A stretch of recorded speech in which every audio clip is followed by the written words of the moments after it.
शंकर भगवान के चरणों में मेरा प्रणाम है, गुरु जी के चरणों में मेरा प्रणाम है, सभी भाई बहनों को मेरा प्रणाम है।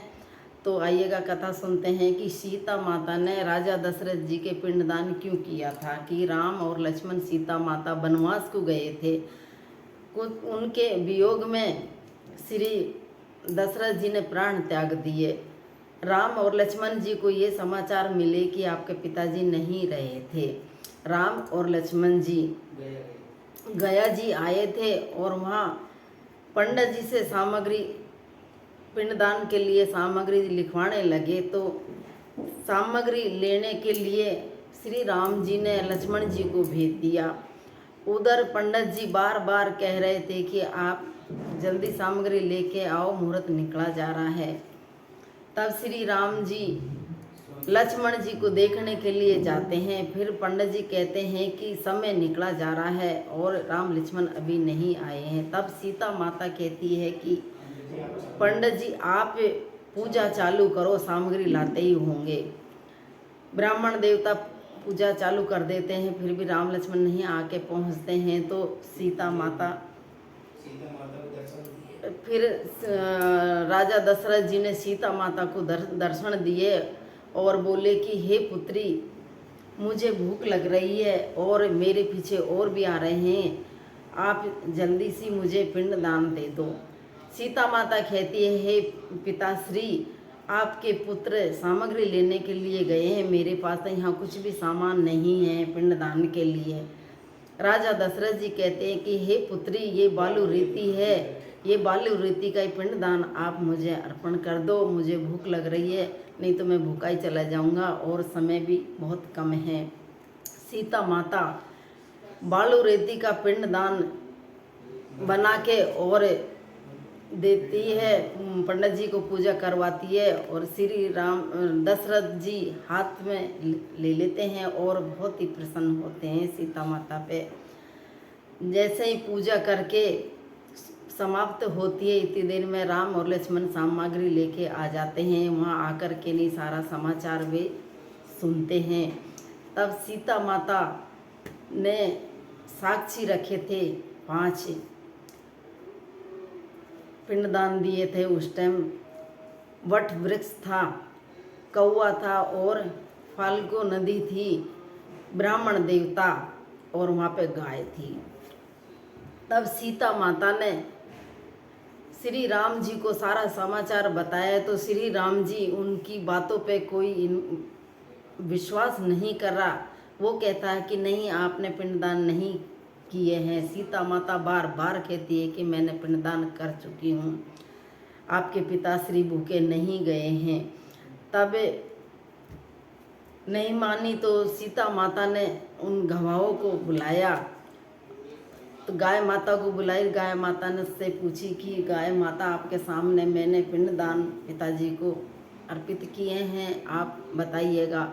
गाय माता ने मुँह सिर हिला दिया। सीता माता ने गाय माता को श्राप दे दिया कि तेरी घर घर में पूजा तो होगी, लेकिन तो सबकी झूठन खाएगी, गली में फिरेगी। तो वो आज भी गाय माता सीता माता का श्राप से आज भी ये दुख झेल रही है। ब्राह्मण देवता से कहा कि ब्राह्मण देवता, आप तो साक्षी हो, आपके सामने मैंने पिंडदान दिए हैं पिताश्री को।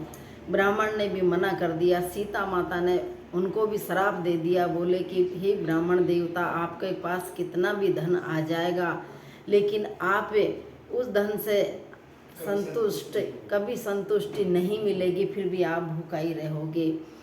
फिर सीता माता ने हल को नदी से कहा कि हे नदी माता, आप साक्षी हो, आप श्री राम जी को बताइए कि मैंने पिताश्री का पिंडदान कर दिए हैं। फाल्गु नदी ने भी मना कर दिया। सीता माता ने उनको भी श्राप दे दिया कि आप कितने भी पानी आ जाएगा, कितनी बारिश हो जाएगी, यहाँ कभी पानी नहीं रुकेगा, आपके ऊपर पानी नहीं रुकेगा, नहीं कभी उफान आएगा और आप सूखी रहोगी। तो आज भी फाल्गु नदी इस सीता माता का श्राप झेल रही है, उसमें पानी नहीं रुकता है।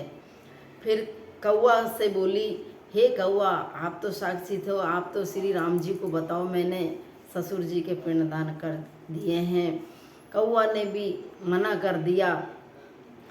तब सीता माता ने कौआ को भी श्राप दे दिया, करे तू लड़ झगड़ के खाएगा और ग्रुप में ही खाएगा, अकेला तू कभी भोजन नहीं खाएगा, तेरा पेट अकेले में पेट नहीं भरेगा और आकाश में तेरी मृत्यु होगी।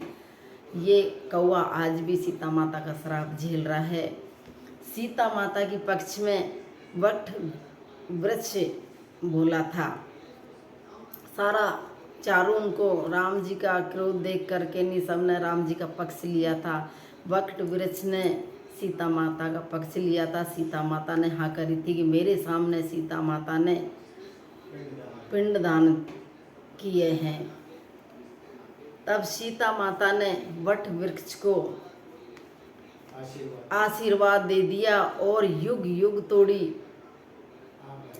ते हरा भरा रहेगा और जो भी सुहागन भागन स्त्री आपकी पूजा करेंगी, आपकी परिक्रमा देंगी, उनका अमर सुहाग रहेगा। और जो भी स्त्रियां आपके व्रत करेंगी और आपके नीचे भोजन ग्रहण करेंगी, जो भी मनोकामना मांगेंगी वो पूर्ण होगी।